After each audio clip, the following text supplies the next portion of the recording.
ဒီဗီဒီယိုမှာဆိုတော့ CapCut application ကိုစတင်အသုံးပြုတဲ့နည်းလမ်းလေးကိုပြောပြပေးပါမယ်။ဒါဆိုရင် CapCut application ကိုနှိပ်ပြီးဝင်လိုက်မယ်။ဒီ edit tab ထဲရောက်လာပြီဆိုရင် new project ဖန်တီးဖို့ဒီ new video လေးကိုနှိပ်လိုက်မယ်။ပြီးရင်ကိုယ့်ရဲ့ phone gallery ထဲကကို edit လုပ်ချင်တဲ့ photo တို့မဟုတ် video တစ်ခုခုထည့်လိုက်မယ်။ကျွန်တော်ကတော့ photo တစ်ခုထည့်လိုက်ပါမယ်။အဲ့ဒီ photo ကိုရွေးချယ်ပြီးရတာနဲ့အောက်က add ကိုနှိပ်ပြီးတော့ CapCut application တွေကိုထည့်လိုက်မယ်။ဒါဆိုတော့ဒီပုံကအခုကျွန်တော်တို့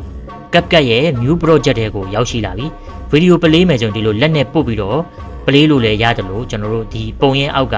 play icon လေးကိုတစ်ချက်နှိပ်ပြီးတော့ကြည့်လို့လည်းရပါတယ်။ပြီးရင်နောက်ထပ် photo video တွေထပ်ထည့်ခြင်းနဲ့ဆိုရင်ညာဘက်တောက်ကအပေါင်းကလုတ်လေးကိုနှိပ်လိုက်မယ်။ပြီးရင်ကိုထည့်ခြင်းတဲ့ photo video တွေကို selection လုပ်ပြီးတော့ add လုပ်လိုက်ပါမယ်။နောက်ထပ်ပုံတစ်ပုံထပ်ထည့်လိုက်ပြီမို့လို့အခုဆိုရင်တော့ပုံနှစ်ပုံဖြစ်သွားပါပြီ။အဲ့ဒီပုံနှစ်ခုကြားတဲ့ကဒီအနုတ်ကလေးကို transition ကြားခံလို့ခေါ်ပါတယ်။ဒီကြားခံလေးမှာလည်း effect ထည့်လို့ရတယ်။အဲ့ဒီကြားခံမှာထည့်တဲ့ effect ကို transition effect လို့ခေါ်ပါတယ်။အဲ့တော့ဒီ transition effect ထည့်မယ်ဆိုအဲ့ဒီကောင်လေးနှိပ်လိုက်မယ်။ဒါဆိုတော့ဒီမှာကြားခံ transition effect တွေပေါ်လာလိမ့်မယ်။သူက internet line နဲ့တွားလာဖြစ်တဲ့အတွက်ဆက်စဖွင့်ခြင်းဆိုရင်အခုလိုအမဲတွေဖြစ်နေလိမ့်မယ်။ပြီးရင်ကျွန်တော်တို့ပုံလေးတွေပေါ်လာလိမ့်မယ်။အဲ့ဒီမှာတချို့တော့ effect တွေကခရမ်းရောင်စိန်နှုံးပုံစံလေးတွေတွေ့ရမယ်။အဲ့ဒီ effect တွေကကြတော့ကျွန်တော်တို့ pro account မှာအသုံးပြုလို့ရမယ်။အခုကကျွန်တော်တို့က free user ဖြစ်တဲ့အတွက်ဒီစိန်နှုံးခရမ်းရောင်စိန်နှုံးပုံ effect တွေတုံးလို့မရဘူး။အဲ့ဒီခရမ်းရောင်စိန်နှုံးမှာပါတဲ့ effect တွေကိုရွေးပြီးတုံးမယ်။ဥပမာကျွန်တော်ဒီ effect ကလေးကိုတုံးလိုက်မယ်ဒီ transition effect ကလေးဆိုရင်ခရမ်းရောင်စိန်နှုံးပုံလေးမပါတဲ့အတွက် free user တိုင်းတုံးလို့ရတယ်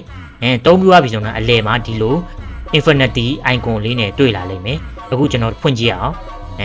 အခုနာပုံစံမျိုးမဟုတ်တော့ပဲねသူကဒီလို flash light ပုံစံလေးနဲ့ပုံတစ်ခုနဲ့တစ်ခုကြားမှာပြောင်းလဲတာကိုတွေ့ရတယ်ဒါကို transition effect ထည့်တယ်လို့ခေါ်ပါတယ်transition effect ကပုံစံအမျိုးမျိုးရှိပါတယ်ကိုကြိုက်နေတတ်တဲ့ပုံစံကိုအသုံးပြုလို့ရပါတယ်ဒီဗီဒီယိုမှာဆိုတော့ဗီဒီယို၄ခုကိုကြားထဲမှာ transition effect အဓိကအသုံးပြုထားတယ်ဘယ်လိုလုပ်ထားလဲဆိုတာတစ်ချက်ကြည့်ကြည့်လိုက်ရအောင်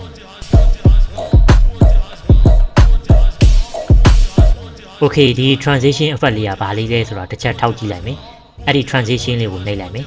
ဒီမှာကျွန်တော်အသုံးပြုထားတဲ့ effect လေးကတော့ black face ဆိုတဲ့ effect လေးသူကကြတော့စိန်တုံးလေးပါတယ်ဗောနော်အဲ့တော့ free ကောက်လေးဆိုတော့တုံးလို့မရဘူးဒါပေမဲ့အခုမြင်နေရတဲ့စိန်တုံးလေးကခရမ်းရောင်မဟုတ်ပဲနဲ့စိမ့်ပြန်အောင်စိန်တုံးလေးဖြစ်နေတာတွေ့ရမယ်အဲ့ဒါကကြောင့်ကျွန်တော်က pro ကောက်ကိုတစ်ပတ်စာ free trial ယူထားလို့ဖြစ်တယ်ဒါကြောင့်မို့ကျွန်တော် pro feature တွေကိုတုံးလို့ရနေတာဖြစ်ပါတယ်အဲ့ဒီ pro feature ကိုတစ်ပတ်စာ free တုံးတဲ့နည်းလမ်းလေးကိုနောက်ဗီဒီယိုမှာပြောပြပေးမယ်အခုကတော့ဒီဗီဒီယိုမှာ transition effect ကိုအဓိကအသုံးပြုပြီး edit လုပ်ထားတာကိုပြချင်တာပါ